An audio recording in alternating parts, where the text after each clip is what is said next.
नमस्कार साथियों, मैं संगम लाल आप सभी लोगों का स्वागत करता हूं आपके अपने परिवार संगम लाल सर वाईटी पर। चलिए आज हम लोग सीखते हैं संख्या पद्धति। चलिए सीखते हैं संख्या पद्धति। सबसे पहले संख्या पद्धति। संख्या पद्धति में सबसे पहले होता हमारा प्राकृतिक संख्या, नेचुरल नंबर। प्राकृतिक संख्याएं। प्राकृतिक संख्याएं। अगर पूछा जाए प्राकृतिक संख्या कहते किसे हैं, तो गिनतियों की संख्याओं को प्राकृतिक संख्या कहते हैं। गिनतियों की संख्याओं को प्राकृतिक संख्या कहते हैं। जैसे देखिए 1, 2, 3, 4, 5, 6, 7, 8 अनंत। तो ये प्राकृतिक संख्या हो गई। प्राकृतिक संख्या की परिभाषा होती है गिनतियों की संख्याओं को प्राकृतिक संख्या कहते हैं। गिनतियों की संख्याओं को प्राकृतिक संख्या कहते हैं। चलिए प्राकृतिक संख्या के बाद आता है पूर्णांक संख्याएं, पूर्ण संख्याएं। पूर्ण संख्याएं। पूर्ण संख्याएं। पूर्ण संख्याएं। पूर्ण संख्याएं। कोई पूछ ले कि पूर्ण संख्याएं क्या होती है, तो गिनतियों की संख्याओं के पहले शून्य लगा दिया जाए तो पूर्ण संख्या हो जाती है। गिनतियों की संख्याओं के पहले शून्य लगा दिया जाए तो पूर्ण संख्या कहलाती है। जैसे देखिए 0, 1, 2, 3, 4, 5, 6, 7 इन्फिनिट अनंत तक होता है। तो देखिए एक प्राकृतिक संख्या हो गई, पूर्ण संख्या हो गई। अगर आपसे पूछा जाए क्या सभी प्राकृतिक संख्याएं पूर्ण संख्या होती है, तो यस। क्यों? क्योंकि सभी प्राकृतिक संख्याएं देख रहे हो 1 से लेकर अनंत तक, तो 1 से लेकर अनंत तक इसमें भी है। अब आइए अगर आपसे पूछा जाए क्या सभी पूर्ण संख्या एक प्राकृतिक संख्या होती, तो नहीं, असत्य है। क्योंकि देख रहे हैं 0 से स्टार्ट हो रहा है, 1 से स्टार्ट होता है, इसका मतलब इसमें 0 नहीं है। इसलिए सभी पूर्ण संख्या एक प्राकृतिक संख्या नहीं होती है। आइए प्राकृतिक हो गई, पूर्ण हो गई। अब आते हैं पूर्णांक संख्याएं। पूर्णांक संख्याएं। पूर्णांक संख्याएं। पूर्णांक संख्याएं। तो देखिए पूर्णांक संख्या क्या होती है। पूर्णांक संख्या ऐसी संख्याएं जो धनात्मक, ऋणात्मक एवं शून्येतर हो उसे पूर्णांक संख्याएं कहते हैं। जैसे 0, plus minus 1, plus minus 2, plus minus 3, plus minus 4, plus minus 6, अनंत। चलिए देखिए इसे संख्या रेखा पर स्थित किया जाता है। ये संख्या रेखा है। इस संख्या रेखा में मान लीजिए यहाँ 0 है, तो दाईं ओर की संख्याएं धनात्मक होती हैं। दाईं ओर की संख्याएं धनात्मक होती है, जैसे 1, 2, 3, 4, 5, 6 इन्फिनिट तक। बाईं ओर की संख्याएं ऋणात्मक होती हैं। बाईं ओर की संख्याएं ऋणात्मक होती हैं। -1, -2, -3, -4, -5, -6 इन्फिनिट तक। तो देखिए भैया अब इसमें कहते हैं ऐसी संख्याएं जो धनात्मक, ऋणात्मक एवं शून्येतर हो उसे क्या कहते हैं, पूर्णांक संख्याएं कहते हैं। देखिए धनात्मक, धन पूर्णांक, इधर क्या होता है, ये धनात्मक पूर्णांक होता है। 1, 2 कोई पूछे आपसे कि धनात्मक पूर्णांक बताइए, तो आप बताइए 1, 2, 3, 4 अनंत।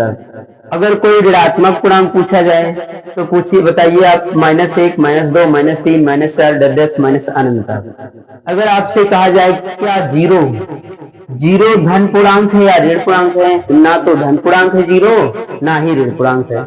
एक अलग से 0 को पूर्णांक ही बनाएगा, शून्येतर पूर्णांक। इसका नाम क्या है, शून्येतर पूर्णांक। तो देखिए ये धन पूर्णांक है, ये ऋण पूर्णांक है, ये जो 0 दिया है वो शून्येतर पूर्णांक है। तो 0 कहा जाए कि धन पूर्णांक है या ऋण पूर्णांक है, तो आप बताइए 0 ना धन पूर्णांक है ना ही ऋण पूर्णांक है। चलिए अब देखिए इससे क्वेश्चन कैसे बनते हैं। क्या सभी प्राकृतिक संख्याएं एक पूर्णांक संख्या होती है, तो आप बताएंगे सत्य है। क्योंकि देख रहे हैं सभी प्राकृतिक संख्याएं एक से लेकर अनंत तक होती। देख लो इसमें भी है क्या, एक से अनंत तक देख रहे हैं। तो इसका मतलब सभी प्राकृतिक संख्याएं एक पूर्ण संख्या, पूर्णांक संख्या होती है। और ये भी क्वेश्चन पूछता है क्या सभी पूर्ण संख्याएं एक पूर्णांक संख्या होती है, तो ये भी सत्य है, क्योंकि देखो जीरो से आपका अनंत तक है, तो इसमें भी जीरो से अनंत तक है। इसका मतलब ये सत्य है। अगर आपसे उल्टा क्वेश्चन पूछ ले क्या सभी पूर्णांक संख्या एक प्राकृतिक संख्या होती है, नहीं, असत्य है, क्योंकि इसमें ऋणात्मक है, इसमें तो है ही नहीं ऋणात्मक, तो ये चीज उसमें समाहित नहीं है, इसलिए आपका असत्य है। आप पूछ ले क्या सभी पूर्णांक संख्या एक पूर्ण संख्या होती है, तो ये भी असत्य है, क्योंकि आपका इसमें ऋणात्मक है, इसमें ऋणात्मक नहीं है। चलिए आइए, प्राकृतिक हो गया, पूर्ण हो गया, पूर्णांक हो गया। अब किसके बाद देखते हैं भाज्य संख्या और अभाज्य संख्या। भाज्य भाज्य संख्याएं, भाज्य संख्याएं, भाज्य संख्याएं। देखिए अगर पूछा जाए कि भाज्य संख्याएं किसे कहते हैं, तो ऐसी संख्याएं जिनका केवल दो गुणनखंड हो उसे आप भाज्य संख्या कहते हैं। ऐसी संख्याएं अभाज्य संख्या कहते हैं। ऐसी संख्याएं जिनका केवल दो गुणनखंड हो उसे अभाज्य संख्या कहते हैं। जैसे चलिए देखते हैं 2, 3, 5, 7, 11, 13, 17, 19, 23 डेड इन्फिनिट। देखिए अभाज्य संख्याएं डालना चाहिए। क्या कहते हैं अभाज्य संख्याएं। क्या होता है अभाज्य संख्याएं? अभाज्य संख्याएं देखिए अगर कोई पूछ ले कि अभाज्य संख्याएं किसे कहते हैं, तो ऐसी संख्याएं जिनका केवल दो गुणनखंड हो उसे अभाज्य संख्याएं कहते हैं। चलिए देखिए अभाज्य संख्याएं, जैसे ये 2 है, 2 का आप गुणनखंड करेंगे तो या तो 1 से कटेगा या तो 2 से कटेगा। 3 का गुणनखंड करते हैं या तो 1 से कटेगा या तो 3 से कटेगा। कोई भी संख्या उठा लीजिए, 11 का गुणनखंड करेंगे या तो 1 से कटेगा या तो 11 से कटेगा। अब आइए कोई भी 19 उठा लीजिए, या तो 1 से कटेगा या तो 19 से कटेगा। इसका मतलब इसके फैक्टर सिर्फ 2 होते हैं। ऐसी संख्याएं जिनका गुणनखंड केवल 2 हो उसे क्या कहते हैं अभाज्य संख्याएं कहते हैं। अभाज्य संख्याएं कहते हैं। देख रहे हैं 2 गुणनखंड बन रहे हैं, 2 के सिवा ज्यादा नहीं बन रहे हैं। चलिए आइए देखते हैं आगे। ये आपका क्या हो गया अभाज्य संख्याएं। अब चलते हैं भाज्य संख्याएं। भाज्य संख्याएं, भाज्य संख्याएं, भाज्य संख्याएं, भाज्य संख्याएं। तो चलिए अगर कोई पूछे भाज्य संख्या किसे कहते हैं, तो ऐसी संख्याएं जिनका गुणनखंड 3 और 3 से अधिक हो उसे क्या कहते हैं भाज्य संख्याएं कहते हैं। ऐसी संख्याएं जिनका गुणनखंड 3 और 3 से अधिक होते हैं उसे भाज्य संख्याएं कहते हैं। जैसे देखिए आप, जैसे 4, 6, 8, 9, 10, 12, 14, 15 डेड अनंत। देखिए ये आपकी भाज्य संख्या हो गई। अब देखिए कह रहा है 2 या 2 से अधिक गुणनखंड हो। देखिए 4 का गुणनखंड 2, 3 या 3 से अधिक, जैसे 4 का गुणनखंड करते हैं या तो 1 से कटेगा या तो 2 से कटेगा या तो ये 4 से स्वयं कटेगा। तो कितने फैक्टर हुए इसके 1, 2, 3। अब आइए कोई 8 ले लीजिए, 8 1 से कटेगा, ये 2 से भी कटेगा, 4 से भी कटेगा, 8 से भी कटेगा। चलिए हम 12 ले लेते हैं। 12 या तो 1 से कटेगा या तो 2 से कटेगा या तो 3 से कटेगा या तो 4 से कटेगा या तो 6 से कटेगा या तो 12 से कटेगा, 12 से कटेगा। इसका मतलब है ऐसी संख्याएं जिनका गुणनखंड 3 और 3 से अधिक हो उसे भाज्य संख्याएं कहते हैं, से भाज्य संख्याएं कहते हैं। तो चलिए देखते हैं देखिए अगर इसमें क्वेश्चन कैसे पूछता है, सबसे ज्यादा पेपर में हमेशा हर चीज के पेपर, हर कंपटीशन के भी पेपर में आता है, सबसे छोटी अभाज्य संख्याएं बताइए। तो सबसे छोटी अभाज्य संख्याएं दो होती है। क्या होती है? सबसे छोटी अभाज्य संख्या दो होती है, क्योंकि ये दो से स्टार्ट होती है इसलिए दो होती है। अगर कहा जाए सबसे छोटी विषम अभाज्य संख्या बताइए, तो आप तीन बताएंगे, सबसे छोटी विषम अभाज्य संख्या। अब आइए तुमसे पूछ ले क्या सबसे छोटी भाज्य संख्या बताइए, तो सबसे छोटी भाज्य संख्या आपकी क्या होती है? चार। सबसे छोटी भाज्य संख्या होती है चार। तो चलिए ध्यान देना, ये हो गई आपकी अभाज्य संख्या, ये हो गई भाज्य संख्या। चलिए देखो, प्राकृतिक हो गया, पूर्ण हो गया, पूर्णांक हो गया, अभाज्य हो गया, भाज्य हो गया। अब चलते हैं परिमेय और अपरिमेय में।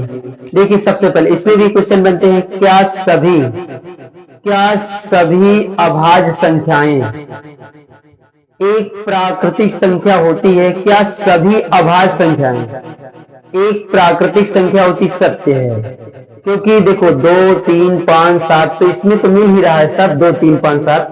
तो इसका मतलब अगर कहा जाए क्या सभी अभाज्य संख्याएं एक प्राकृतिक संख्या होती है, तो सत्य है, क्योंकि सभी अभाज्य संख्याएं प्राकृतिक संख्या में सम्मिलित होती है। अब पूछा जाए क्या सभी भाज्य संख्याएं प्राकृतिक संख्या होती है? तो ये भी सत्य है, क्योंकि सभी भाज्य संख्याएं प्राकृतिक संख्या में सम्मिलित होती है। अब आइए, ये भाज्य हो गया भाज्य। अब देखते हैं हम परिमेय संख्याएं, सबसे इंपॉर्टेंट परिमेय संख्याएं। परिमेय संख्याएं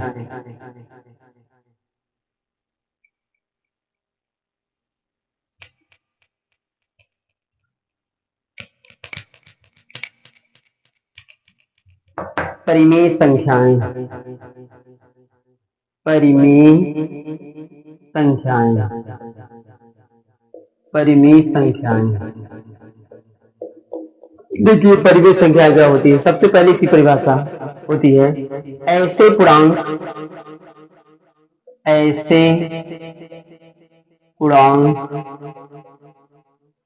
जो P बटे Q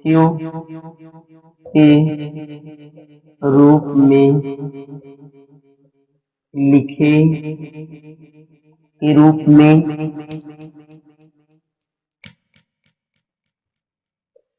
लिखे जा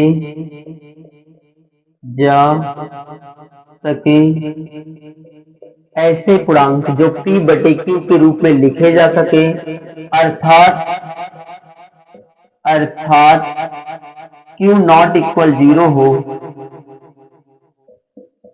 तो उसे परिमेय संख्याएं कहते हैं। तो उसे परिमेय संख्याएं कहते हैं। चलिए देखिए, परिमेय संख्याएं ऐसे पूर्णांक जो P बटे Q के रूप में लिखे जा सके, अर्थात Q नॉट इक्वल 0 हो, तो उसे परिमेय संख्याएं कहते हैं।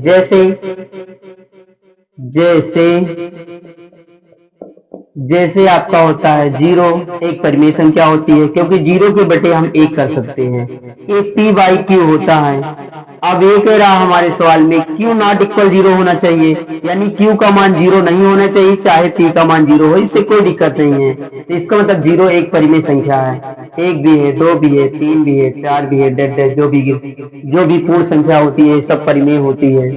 अब इसके बाद पूर्णांक संख्या होती है, वो परिमेय होती है। जैसे मान लीजिए 2/4, 3/8, 22/7, ये सब परिमेय संख्या है, ये भी परिमेय संख्या है। और इसके बाद जैसे आपसे पूछ ले, जैसे आपका रूट 1 भी परिमेय संख्या है, रूट 4 भी एक परिमेय संख्या है, रूट 9 भी एक परिमेय संख्या है, रूट 16 भी एक परिमेय संख्या है। ये क्यों है? क्योंकि इसका वर्गमूल निकल आता है। जैसे 4 का वर्गमूल 2 हो जाएगा, 9 का वर्गमूल 3 हो जाएगा, 16 का वर्गमूल 4 हो जाएगा, इसका मतलब परिमेय संख्या है। और इसके बाद डेड डैश, मान लीजिए आपका डेड डैश अनंत है, ठीक है ना? ये होती है परिमेय संख्याएं। परिमेय संख्याएं क्या होती है? निश्चित मान होता है। परिमेय संख्या का मतलब होता है निश्चित मान, अपरिमेय संख्या का मतलब होता है अनिश्चित मान। तो चलिए देखते हैं, ये परिमेय संख्या जान गए, परिमेय संख्या। अब इसके बाद देखते हैं अपरिमेय संख्या। अपरिमेय संख्या अपरिमेय संख्याएं अपरिमेय संख्याएं अपरिमेय संख्याएं, देखिए अपरिमेय संख्याएं जस्ट इसी का भी उल्टा, ऐसे पूर्णांक जो p बटे q के रूप में ना लिखे जा सके तो उसे क्या कहते हैं, अपरिमेय संख्या कहते हैं। ऐसे पूर्णांक जो p बटे q के रूप में ना लिखे जा सके उसे क्या कहते हैं, अपरिमेय संख्या कहते हैं। इसका मान अनिश्चित होता है। जैसे देखिए, जैसे आपका √2 कहा जाए, √2, √2, √3, √5, √7, √6 भी है, √6, √7, ये डेड डेड डेड डेड, ये अपरिमेय संख्या है। और इसके बाद देखिए, जैसे कहा जाए 2 + √3, तो ये भी एक अपरिमेय संख्या ही है। क्या है आपका, 2 √3, ये भी एक अपरिमेय संख्या है। और इसके बाद जैसे कह दिया जाए 2 + √3, तो ये भी एक अपरिमेय संख्या है। और इसके बाद जैसे कह 0.2, 3, 4, 5, 7, 8 कुछ भी कह दें, डेड डैश लग जाए तो भी अपरिमेय संख्या, क्योंकि ये अनिश्चित मान है। क्या है, अनिश्चित मान है। ये सब क्या होते हैं, अनिश्चित मान होते हैं, तो अपरिमेय संख्या होती है। अपरिमेय संख्या, देखिए अपरिमेय संख्या, परिमेय हो गया, अपरिमेय हो गया। अब आइए वास्तविक संख्या देखते हैं। वास्तविक संख्या, तो वास्तविक संख्या, वास्तविक संख्या, तो वास्तविक संख्या बराबर होता है परिमेय प्लस अपरिमेय, परिमेय प्लस अपरिमेय होता है, परिमेय प्लस अपरिमेय, परिमेय प्लस अपरिमेय। तो देखिए परिमेय और अपरिमेय दोनों को मिला दिया जाता है तो एक वास्तविक संख्या बनती है। क्या बनती है, एक वास्तविक संख्या बनती है। जैसे देखो, जैसे जैसे मान लीजिए जैसे कह दिया जाए 3 परिमेय है और इसमें वास्तविक अपरिमेय 3 जोड़ दिया, परिमेय अपरिमेय दोनों मिल जाते हैं तो एक वास्तविक संख्या बनती है। चलिए जैसे मान लीजिए 7 √3, ये भी एक, ये 7 परिमेय है, √3 अपरिमेय है, तो ये भी एक वास्तविक संख्या है। जैसे आपको कह दिया जाए 12 भागे √3, ये भी एक परिमेय संख्या हो जाएगी, ध्यान देना। जिसे मान लीजिए आपका और ले लीजिए 25 - √3, ये भी क्या है आपका, एक वास्तविक संख्या है। क्या है, एक वास्तविक संख्या है। तो बस ऐसे होते हैं परिमेय प्लस अपरिमेय।